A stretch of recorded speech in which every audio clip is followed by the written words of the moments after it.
Bismillahirrahmanirrahim. Assalamualaikum warahmatullahi wabarakatuh. Waalaikumsalam warahmatullahi wabarakatuh. Pemirsa dimanapun Anda berada dan pendengar, kita jumpa lagi di acara Sowan Dr. Zainal. Alhamdulillahirrabbilalamin.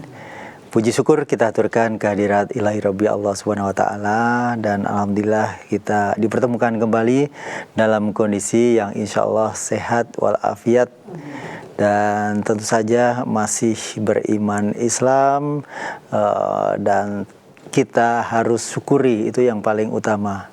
Yang kedua adalah kesehatan, karena dengan kesehatan kita bisa melakukan ibadah secara maksimal.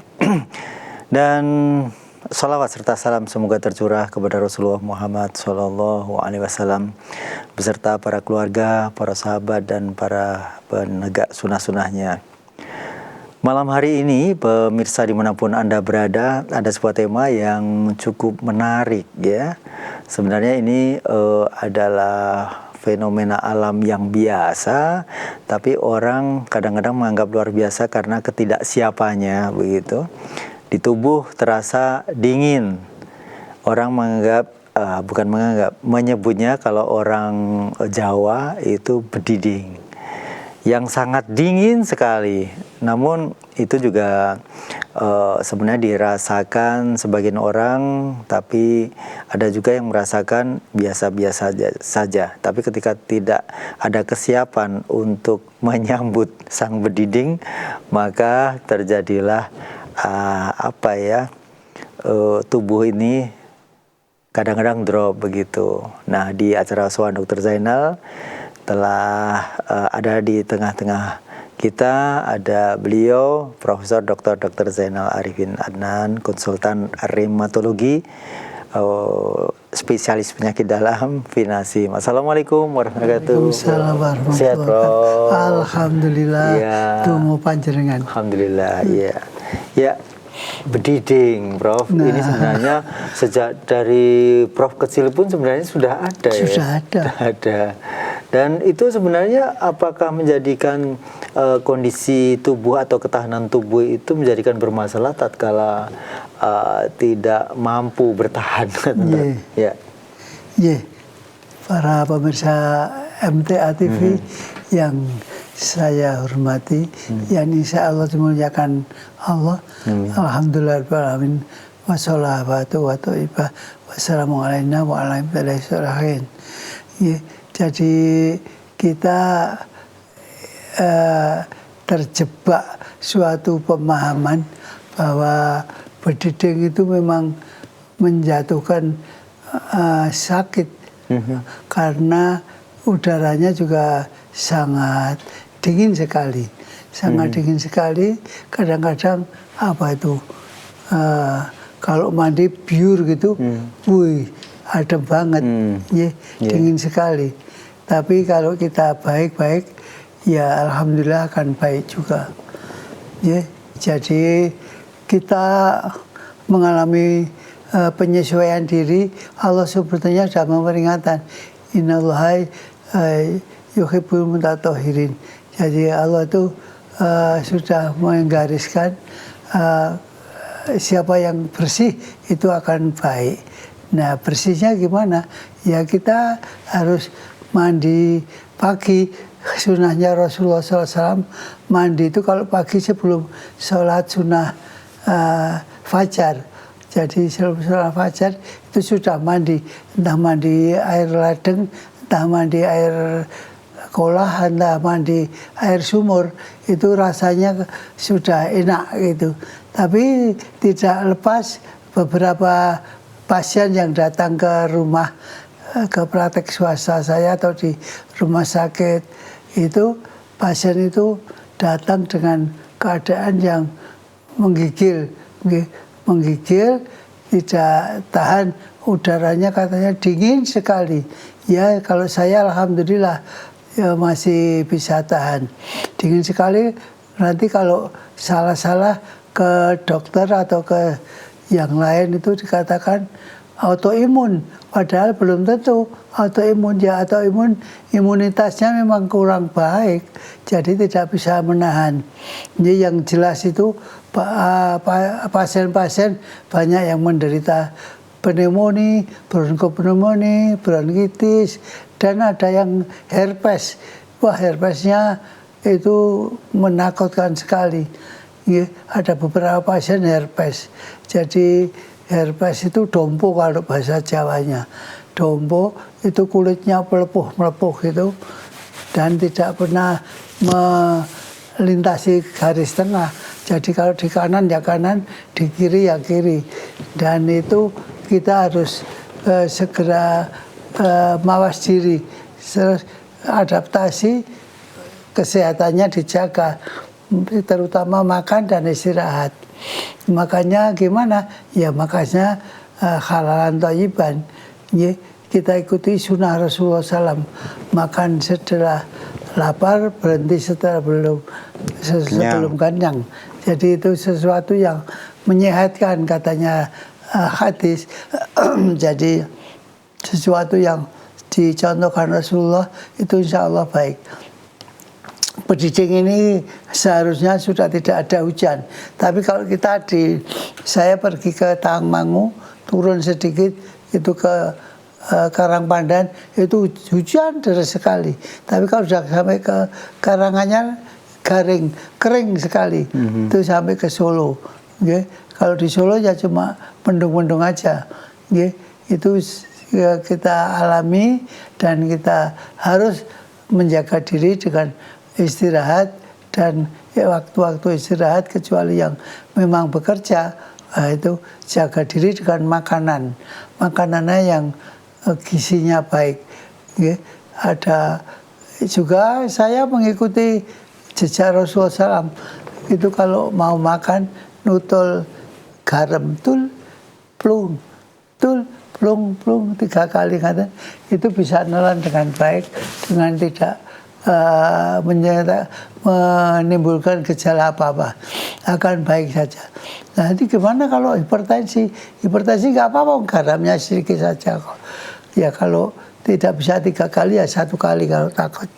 Tetapi itu sesuatu yang indah. Kalau kita mengikuti sunnah Rasulullah SAW itu akan baik-baik saja. Jadi kalau kesehatannya terganggu, kita akan kena penyakit. Antara lain flu itu yang sering, yang banyak itu flu. Kalau flu saya suruh berobat sendiri, itu diobati sendiri, beli obat flu aja yang biasanya yang cocok apa. Jadi kita tidak dikte harus ini enggak. Yang cocok untuk panjenengan apa, itu yang diunjuk, yang dipakai. Nah, kadang-kadang anaknya ikut anget. Itu kalau ibunya minum obat, itu anaknya sudah ikut terkena obat yang bisa keluar dari ASI-nya ibu. Itu anaknya sudah ikut terkena, itu akan baik. Akan itu tidak panas, tidak meriang, akan baik saja. Jadi jangan takut-takut untuk makan. Segera kalau terasa nggak enak gitu, tidak usah nunggu batuk pilek. Wah, aku kalau nggak batuk pilek itu namanya flu, nggak badannya nggak enak, itu sudah hati-hati terus langsung minum obat flu itu. Bisa 1, bisa setengahnya, setengahnya. Jadi itu akan baik-baik saja dan akan membuat kita lebih tahan untuk menerima perubahan cuaca yang dikatakan bediding tadi, atau bahasa Indonesianya apa itu, kita segera ikuti situasi yang Prof? Ikuti, kalau tidak bediding apa bahasa Indonesia? Pancaroba. Akan terkena pancaroba itu akan baik-baik saja. Semoga kita semua sehat. Amin. Ya, sehat dan tetap manfaat, semangat dan taat kepada Allah Subhanahu wa taala. Kalau ada apa-apa, sahabat kepada Allah saja, nanti akan baik. Insya Allah. Amin. Ya. Baik, pemirsa dimanapun Anda berada, telah disampaikan sebagai prolog untuk tema bediding hari ini. Dan bagi Anda yang mungkin memiliki keluhan serupa terkait dengan perubahan musim atau di bahasa Indonesia pancaroba, ini silahkan telepon di 0271 6793000, SMS WA di 08112 553000. Dan bagi Anda yang bisa jadi saat ini ternyata keluhannya tidak sama dengan tema pun juga insya Allah akan dijawab begitu. Dan ini sudah ada Prof dari Ibu Rumi di Kulon Progo. Iya. Ya, Pak Dokter mau tanya, anak saya umur 16 tahun. Kalau olahraga berat, nafas tersengal-sengal dan terasa berat untuk nafas. Kalau tidak segera istirahat, anak saya kejang. Sudah direkam otak, hasilnya ditemukan gelombang abnormal berupa polysub, sub and wave, cenderung diffuse amplitudo sedang tinggi, intermittent. Itu maksudnya bagaimana? Dari dokter anak belum dikasih obat apapun. Soalnya dalam 1 bulan ini masih dipantau kejang lagi apa tidak. Beberapa minggu ini tidak pernah kambuh karena sudah tidak olahraga berat lagi. Itu gelombang abnormal di otak tersebut berbahaya apa tidak, Dok? Gitu. Ya. Kalau gelombang otak itu betul-betul gelombang otak dan itu sudah rekamannya tidak normal, ya tidak normal, akan mengganggu fungsi otak. Tapi kalau kita masih ragu-ragu, dokternya saraf masih ragu-ragu, ya kita coba banding ke dokter yang lain. Ya. Dan kita tahu bahwa saya punya beberapa pasien ragil atau mbarep, saya mesti tanya begitu. Itu nanti akan mempengaruhi. Kadang-kadang ragil atau mbarep, lah kamu seneng nggak sekolah di situ? Nah, akhirnya ngaku dia sekolah di situ nggak cocok dengan teman-temannya, nggak cocok dengan temannya, di malah apa dibully. Nah, itu akan sebetulnya nggak dibully, dia sendiri yang alasan untuk orang tuanya agar dipindah sekolah. Saya bilang, Anda pindah sekolah kemanapun akan terasa bahwa temanmu itu jahat. Yang jahat itu teman. Padahal Anda sendiri harus menyesuaikan dengan teman-temanmu. Asal tidak merubah iman Islam, itu kita ikuti saja. Dan kita harus adaptasi dengan lingkungan kita. Lingkungan kita. Kalau memang sakit sesek, direkam, jangan langsung rekam otak, di ronsen paru-parunya bagaimana, direkam jantungnya bagaimana. Itu yang harus kita tahu. Bukan otak langsung ke otak. Ke otak itu anaknya gelisah, anaknya stres, itu sudah berubah gelombangnya. Ya hati-hati aja. Itu tidak. Saya apresiasi terhadap Pak Dokter atau Bu Dokternya yang menunda obatnya dulu. Kita amati dulu bagaimana. Jadi itu yang harus kita waspadai. Anak-anak kita senang sekolahnya atau tidak. Kadang-kadang dia nggak sekolahnya nggak senang. Itu dulu saya dapat anak tunggal, itu sekolahnya di Pondok Gontor. Dia tanya, dia juga sudah hafal Quran 15 juz. Itu dia katanya, sebetulnya saya tidak senang. Sekolah di sana itu tidak senang. Jadi gimana? Kamu anak tunggal, itu harus jadi ustazah atau anak yang salihah. Ya, jadi harus diikuti. Itu nggak apa-apa. Akhirnya dia menyadari ibunya nangis. Itu anaknya mau sadar, mau ngakuin bahwa dia sebetulnya tidak senang disekolahkan di pondok pesantren. Nah, mau sekolah di mana? Yang boleh pegang HP apa iPad? Saya bilang, ya saya nggak itu di sekolahan nggak bisa, nggak boleh di pondok pesantren itu.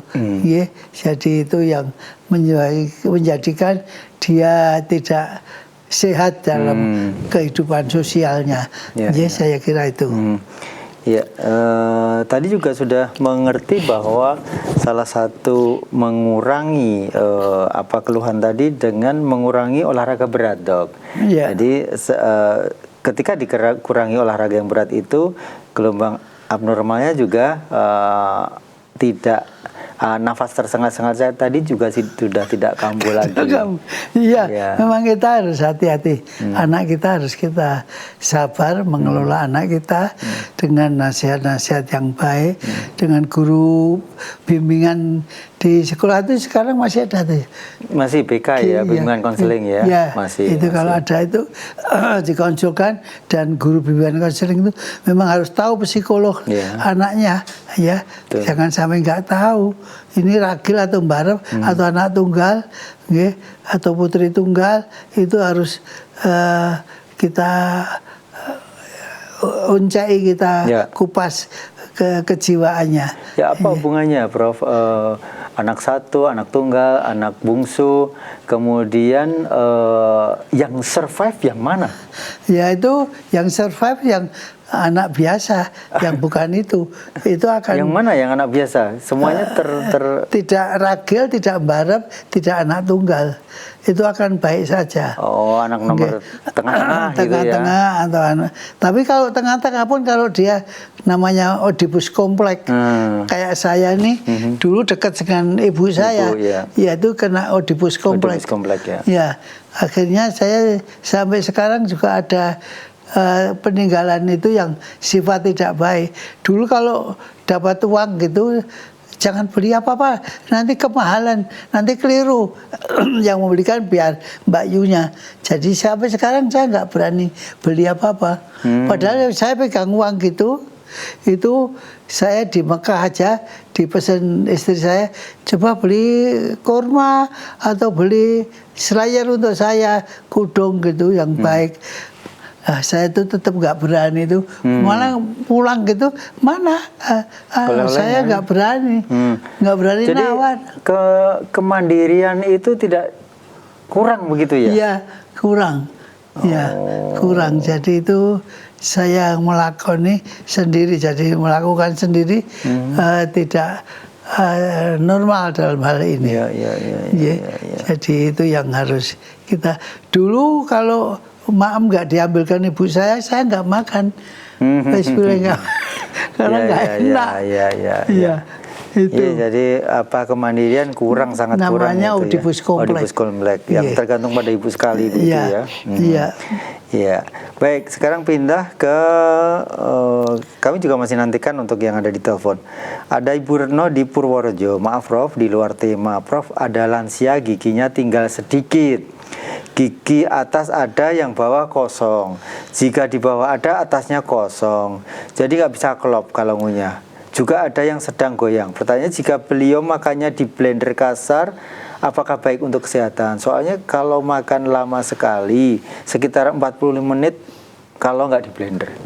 Iya, jadi kalau udah usia lanjut, itu memang makannya agak sabar. Jadi sabar kita, dan dia harus sering makan.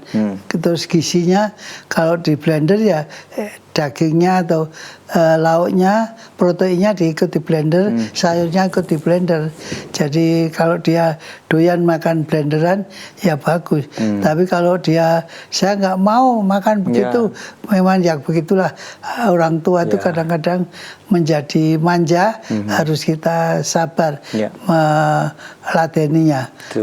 Nah, saya kan repot ngurus anak, orang tuanya kalau nggak kita nggak meladeni dengan baik, orang tua itu tidak mau makan betul.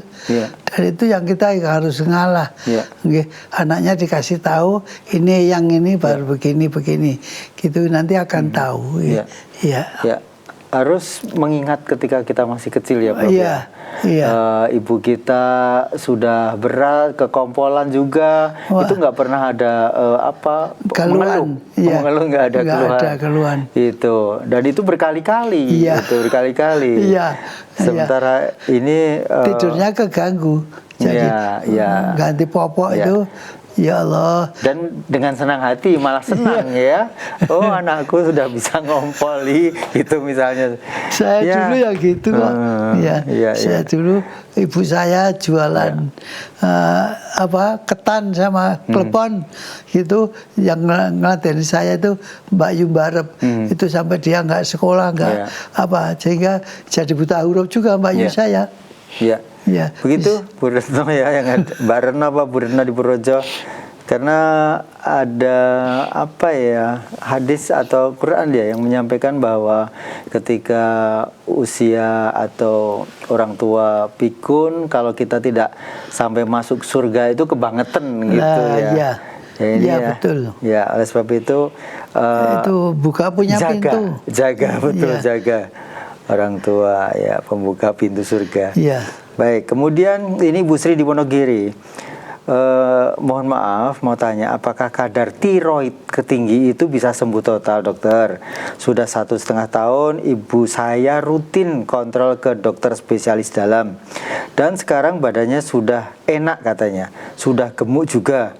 Terus katanya sudah bosen minum obat, sudah berencana nggak mau berobat lagi. Nah, ini bagaimana? Ibu saya usianya 56 tahun, dok. Ya, lebih baik dia dikontrol kadar tiroidnya berapa gitu, terus di ECG lagi bagaimana. Kalau sudah baik ya dikurangi sedikit-sedikit. Ya, kalau dikurangi atau dosis minimal tapi masih berefek, itu akan baik. Ya, memang tiroid itu menjadikan demikian, bawa nyawa kadang-kadang. Ya, saya punya saudara kadang-kadang nyawanya kena ikut karena jantungnya kena tiroid itu. Gangguan jantung tiroid itu akan kena, kasihan dia. Apa keluhannya, dok? Keluhannya sesek, sering nyeri dada. Itu. Oh, ini mahnya aja kata dokternya. Mahnya. Gimana mahnya? Memang dia kalau direkam jantungnya cepet banget. Arterial fibrilasi gitu, cepat sekali, harus segera ditangani, dengan dosis optimal. Itu beda dengan GERD, itu beda ya? Beda, jadi beda. Nanti kalau direkam jantung baru kelihatan. Rekam jantung, kemudian di laboratorium T3, T4-nya berapa gitu. Iya, baik. Baik, ini ada yang bertanya lagi. Mohon izin bertanya, saya Bu Suliani di Tulaan, di Wonosidi Tulaan. Mana ini Tulaan ya? Tulaan. Apakah saraf kejepit tidak boleh dikompres dengan air hangat? Yang kedua, apakah boyok yang sakit atau pekelinu boleh dikompres dengan air hangat? Terima kasih atas jawabannya. Ya boleh aja, tapi ya apakah menyembuhkan? Itu biasanya bukan karena saraf kejepitnya, tapi ada kelainan di luar tulang belakang itu. Jadi dia akan di lain tempat itu, Bu. Jadi jangan tergesa-gesa dan jangan dioperasi. Jangan cepat-cepat dioperasi. Karena itu kecuali biayanya mahal, itu nanti akan membuat invalid yang berat untuk orang tua kita. Jadi kalau bisa yang sabar, banding ke dokter yang lain. Nanti akan ketemu bahwa itu bukan dari saraf kejepit. Itu maaf radiolog itu pemeriksaan MRI untuk tulang belakang hampir 100% itu saraf kejepit. Itu mohon perhatiannya. Jadi kita tidak kecilik yang begitu-begitu. Baik. Kita masih buka kesempatan bagi yang ingin bertanya melalui telepon 02116793000. Kalau ingin bertanya melalui line SMS atau WA di 08112553000. Kemudian dari Pak Ragil di Banyudono, dokter gigi saya putus ya, istilahnya benar putus ya? Iya. Patah putus ya, atau tanggal gitu ya, 6 bawah putus, 6 bawah 4. Ini bagaimana ini ya? Atas 2, putus 6 bawah 4. Iya. Gimana ya? Kemudian saya ke dokter gigi. Perintah itu baiknya ganti semua nanti baik dan rapi. Cabut semua, kalau nggak dicabut semua pasang yang ompong. Malah sakit bagaikan pakai sepatu dalam kerikilnya. Apa itu kerikilnya?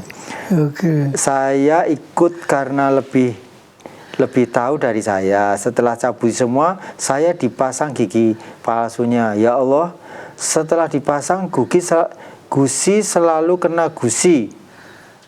Gusi selalu kena gusi. Gusi atas sama gusi bawah. Ya, gusi selalu kena gusi asli, kena gusi palsu. Dan ada gusi yang asli, kok ada tulang berenjul. Kalau dipasang gigi palsu nyeri bukan main.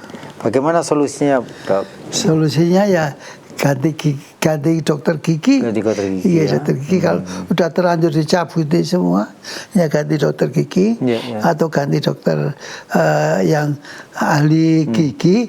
Itu untuk pasang gigi yang lain. Itu. Oke, gigi yang lain. Itu memang kalau sudah jadi kakak tua gitu susah. Kakak tua. Giginya tinggal dua. Iya, nggak bisa enak makan. Ya harus sabar sekali. Itu ujian dari Allah untuk kita sabar. Oke, iya. Ya, begitu ya Pak Ragil. Kemudian ini dari Riau, ada Pak Darwis usia 75 tahun, keluhannya batuk rejan dan darah rendah. Itu bagaimana pengobatannya, Bro? Kalau darah rendah Batuk rejan itu apa ya? Batuk rejan itu apa, Dok? Batuk rejan itu batuk anak-anak itu sebetulnya. Kalau orang tua bukan batuk rejan. Itu bronchopneumonia atau pneumonia. Itu atau bronkitis. Jadi di ronsen nanti ketahuan apa bronkitis apa bronchopneumonia. Ya saya kemarin mendapat anak bronchopneumonia, saya tunjukkan kepada orang tuanya, lihat itu hidungnya. Kalau kena pneumonia itu hidungnya ikut bernapas, kempis gitu. Nah itu baru kita obati. Jadi dia udah 3 tahun di diagnosa yang salah.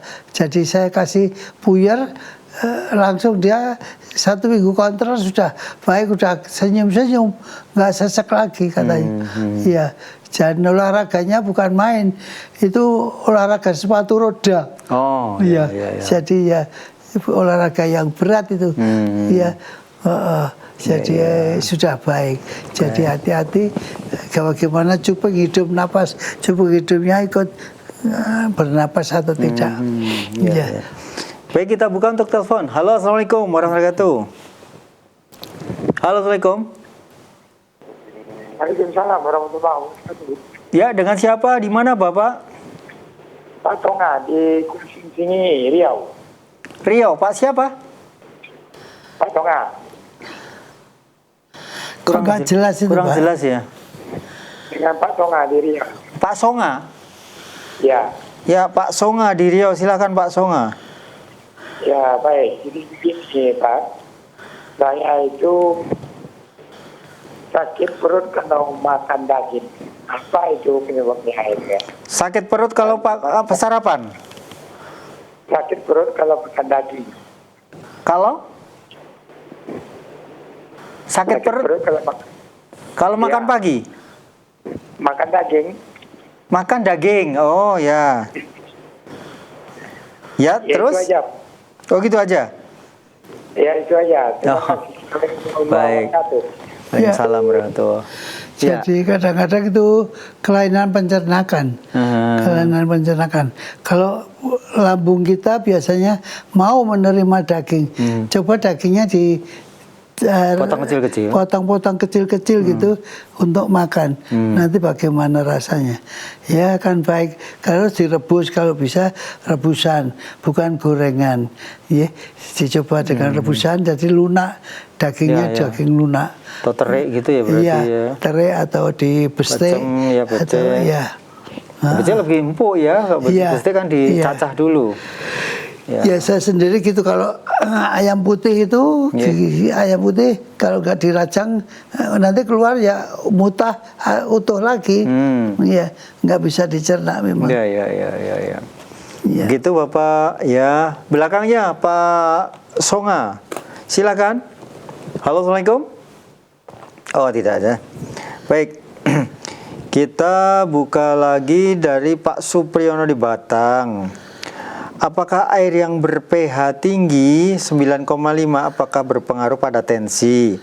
Hasil laborat dari penderita diabetes mellitus, kreatin, ureum, trigliserid ini masing-masing berkaitan dengan fungsi nopo nggih gitu. Nah, itu hati-hati fungsi herbal, kadang-kadang minum herbal yang tidak tertata dengan baik.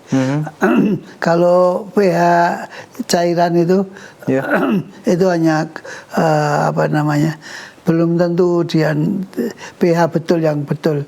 Ya, jadi coba diganti air masak sendiri itu, itu akan baik. Iya. Atau kafur ya, Prof ya? Ya, kafur kita punya, tapi sampai enggak ke sana. Oh iya Batang ya. Oh iya Batang. Masa kulaan kafur ke sini ya? Iya, kafur itu di Jawa aja udah kewalahan. Iya betul. Iya. Gitu Pak Supriyono. Jadi kalau hasil laborat dari penderita ini DM tadi, kreatin, ureum ini masing-masing berkaitan dengan fungsi apa, Dok? Oh ya, fungsi ginjal. Fungsi ginjal dan fungsi gulanya. Iya. Begitu ya. Baik, begitu Pak yang ada di Pak Supriyono yang ada di Batang. Kita masih nantikan bagi yang ingin bertanya saat ini telepon di 0271 679 3000, SMS WA di 08112 55 3000. Kita masih nantikan untuk pertanyaan-pertanyaan lainnya. Ya, kembali ke berdiding tadi, Prof.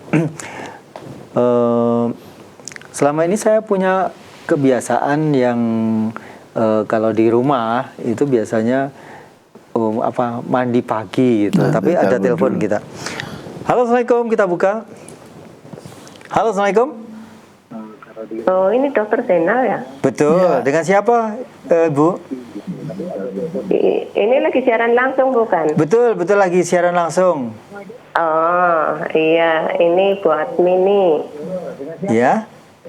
Ada yang ingin ditanyakan terkait dengan acara ini? Ini Ibu siapa ini? Sebelah kanan saya sakit. Ini gimana ya? Ini suaranya ada dua nih ya? Halo? Oh, ini dengerin radio. Dengerin radio, ya. Sebaiknya radionya dikecilin, Bu. Masih bisa terdengar. Insya Allah pakai teleponnya bisa terdengar. Oh, iya. Ya. Dilanjut, Bu. Dilanjut pertanyaannya. Iya. Ini tunggak sebelah kanan saya sakit. Apa? Itu tulang belakang. Tungkak. Tumit ya. Kanan. Iya. Ya, terus? Iya. Obatnya apa? Oh iya. Ya. Tungkak sebelah kanan itu sakit. Itu kalau tungkak itu kalau dia dipegang hangat ya itu ada infeksinya. Tapi kalau tidak hangat itu berarti sudah lama terkenanya itu tendo yang ada di tendo Achilles ya. Itu akan membuat sakit itu. Jadi itu dikasih counter pain itu salep itu akan membaik sendiri. Ya Bu ya. Jadi jangan dikasih obat anti sakit nanti gejalnya yang kena. Okay. Saya kemarin jadi balsem yang hangat-hangat ya, Bro? Iya, dihangat-hangat dari balsem ya enak aja. Saya kemarin dapat pasien kreatinnya sudah sampai 13 dan waktu awal datang 36. Minta dinormalkan lagi, ya saya kirim untuk cuci darah. Tapi nggak mau. Lah gimana nggak mau? Ini harus ada pengganti ginjalnya, yaitu dicuci darahnya. Wah, saya takut disuntik. Ini bukan suntik-suntikan, tapi dinormalkan anunya itu.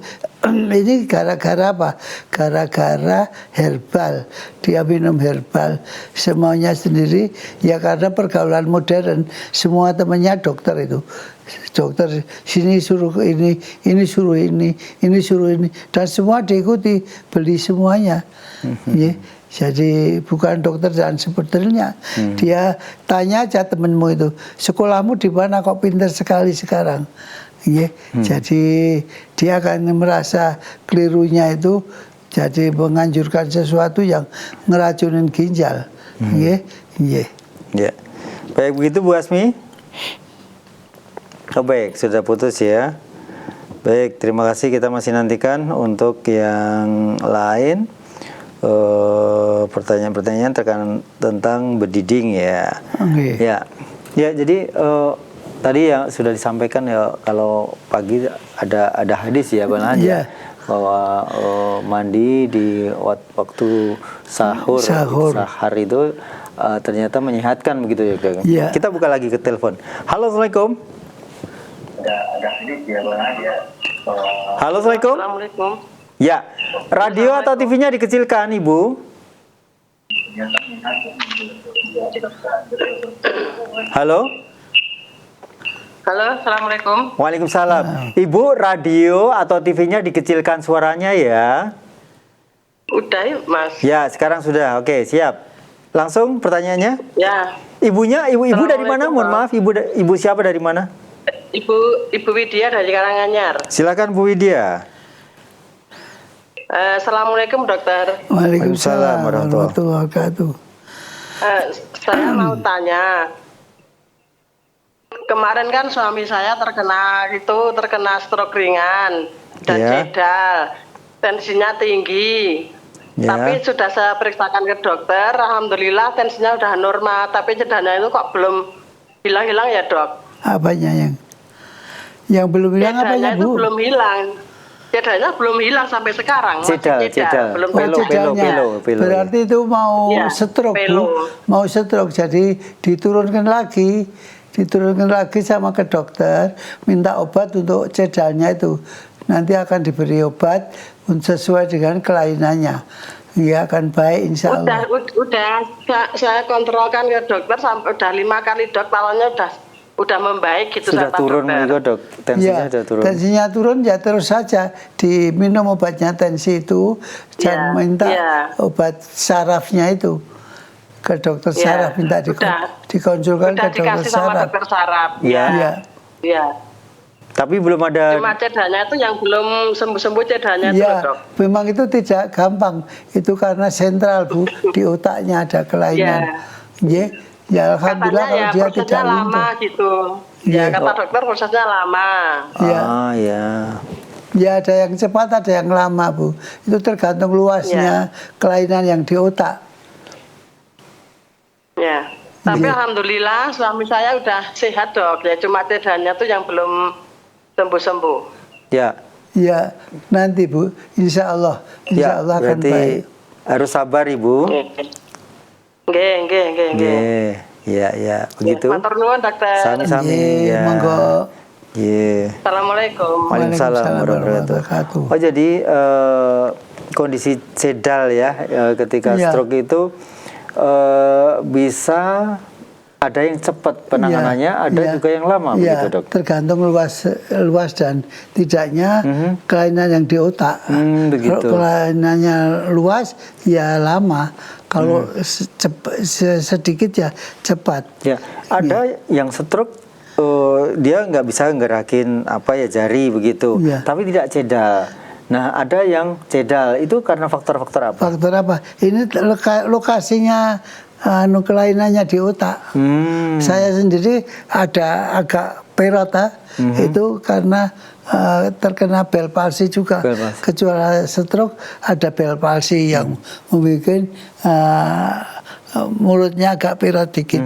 Alhamdulillah kalau memori saya baguslah, hanya sekira 3% yang tidak bisa mengingat dengan cepat itu. Iya. Bel palsi ada yang menyampaikan bahwa itu terkena kipas angin yang sering Bisa begitu. kena kipas angin, kena AC, itu bisa kena bel palsi.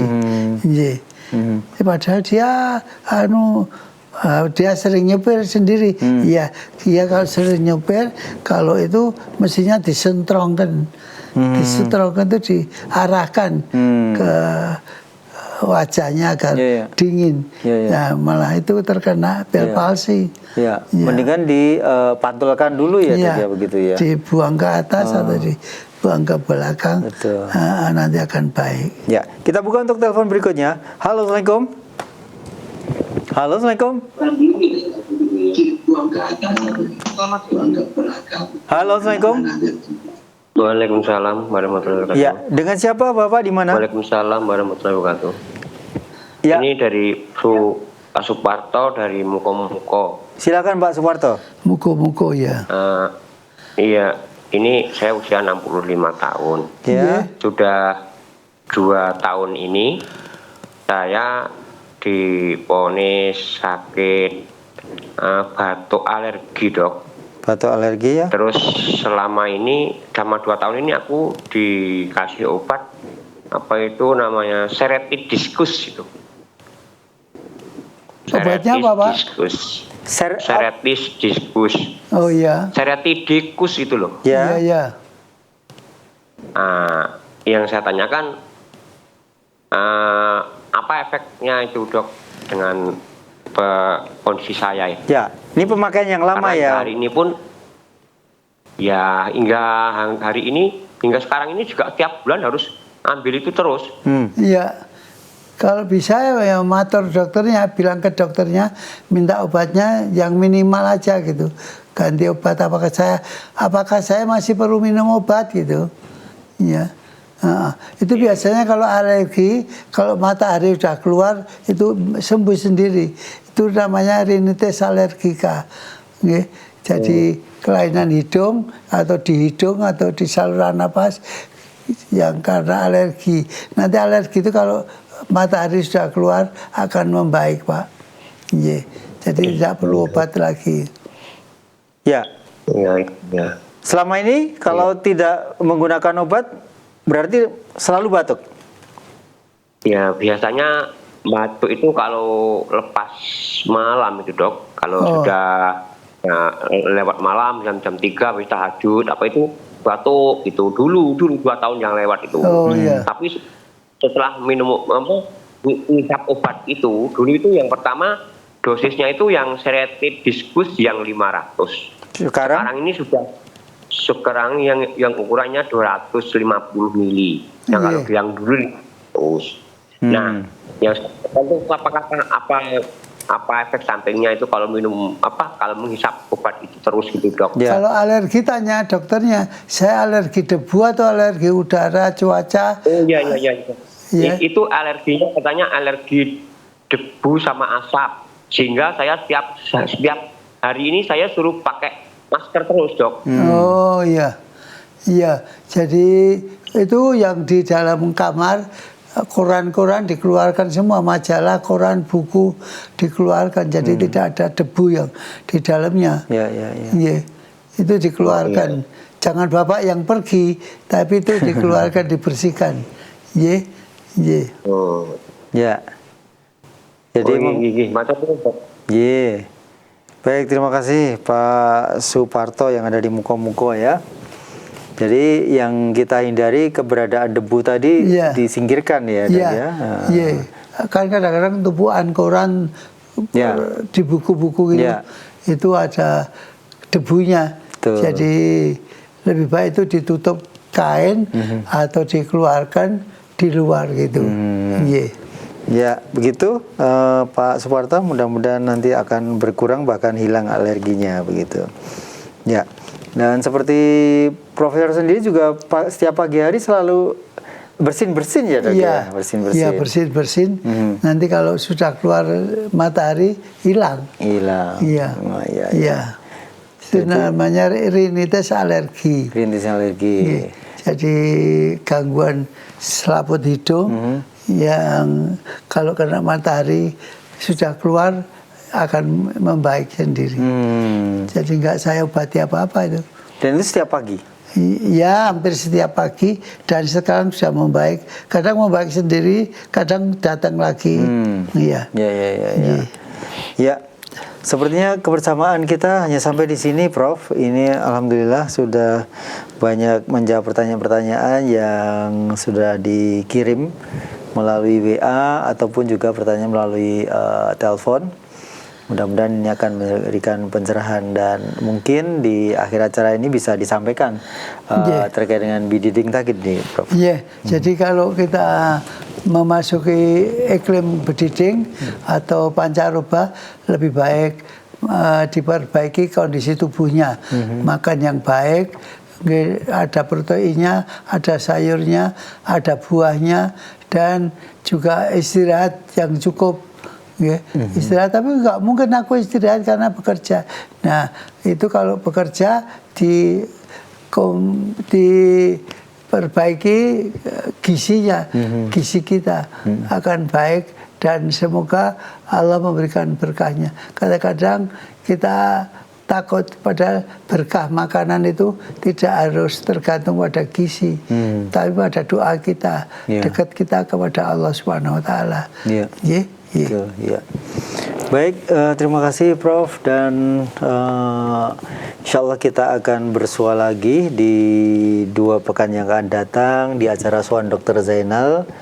Semoga Profesor tambah sehat, amin, dan senantiasa bisa membersamai kita, amin, untuk mencerahkan terkait dengan hal-hal kesehatan. Terima kasih. Assalamualaikum warahmatullahi wabarakatuh. Waalaikumsalam warahmatullahi wabarakatuh. Pemirsa dimanapun Anda berada, demikian tadi sajian Sowan Dr. Zainal untuk hari ini.